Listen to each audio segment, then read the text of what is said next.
Le Conseil des ministres s'est réuni lundi 25 septembre sous l'égide du président de la République, Issoufou Mahamadou, afin d'examiner les recettes du Niger.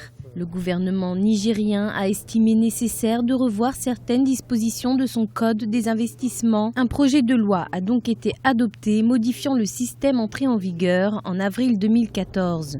Des exonérations étaient accordées aux promoteurs pour favoriser le développement des activités socio-économiques.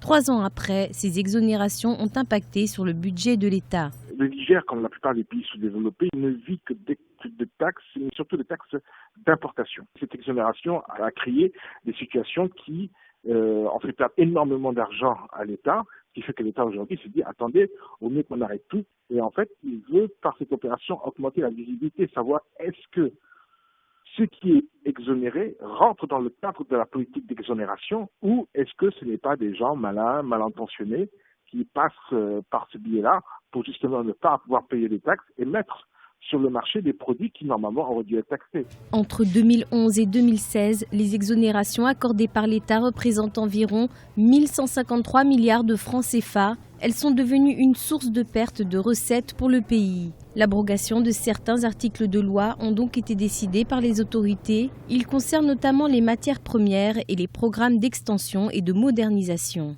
Une fois les premiers investissements réalisés et l'entreprise pleinement opérationnelle, tout besoin de diversification, de modernisation ou d'extension d'activité avant l'amortissement de l'équipement devrait être financé sur fonds propres des promoteurs. Les nouvelles dispositions seront soumises au Parlement lors de sa prochaine session ordinaire qui démarre en octobre prochain.